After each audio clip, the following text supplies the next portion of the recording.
All right, just spent some time reworking my brew tower here. This is a Blichmann Top Tier that I picked up new but used from a brewery or a homebrew store that was going out of business here in Fort Collins. It had a lot of extra parts and missing some parts. So the Hellfire burner I bought separate from this, and I was not able to buy these mounting plates from Blichmann. They were back ordered or out of stock like most of their stuff. So I used a couple from the shelf, and then I had a spare shelf. I had gotten 3 shelves, and anyway, used one of them, cut it up with the 045 wheel on my angle grinder, and got that guy working. So now I've got up on the top the Brewer's Edge. It's about 4.5 gallons of sparge water, so that'll heat up to 168 on its own. Works pretty good. Of course, the Blichmann at the bottom for the Hellfire for the boil kettle, and this is what I've just added. So this is a 10-gallon cooler, and I wanted to be able to do rims, so I'm still working on the manifold I'm going to make out of some copper pipe here. But right now what I've got is the Inkbird. Made a little custom bracket for that. Got down on the bottom the Blichmann riptide pump running, everything running cam locks. The newer Inkbird has a built-in switch here, so I can turn that pump on and off. I can turn the heat on and off. So right now my set point is at 120. It was at about 56, the groundwater, when I just started this up. So I'm circulating.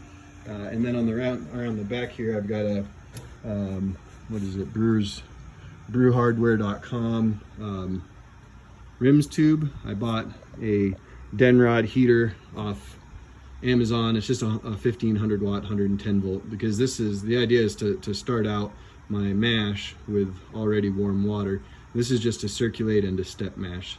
So I'm hoping that I can, in a reasonable amount of time, bring my mash up from, say, I don't know, 120 to 150 to 170 and do a multi-step mash. So there's the back of that bracket. I used some leftover aluminum that I had. Works pretty good here. So these are all tri-clamps, and then I ordered this already with the cam locks on the RIMS tube, so that saved having fittings. Extra fittings added. So anyway, I think this is going to work pretty good. My manifold for the recirculate into the ton is just going to be 1/2-inch copper, soldered up and in a I don't know, like an X pattern or something with some top holes. I was looking at I think it's SS Brewtech has one, but again, everything's super slow to get here nowadays, and I just felt like making it. So that's the system. Gonna brew a I don't know, a New England IPA this weekend with a kit I picked up from More Beer.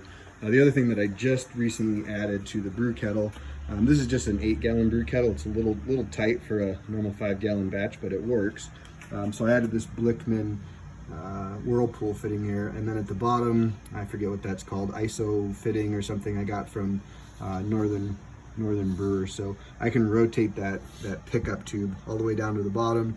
But for starting out, I just have it pointed the opposite way of the whirlpool, well, the direction of the whirlpool. So it's pulling in down at the bottom and then circulating out at the top.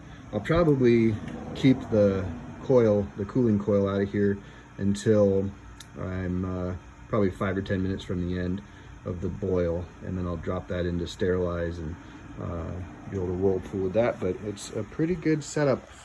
Taken me about 6 months of kind of putting it all together, and looking forward to brewing on it.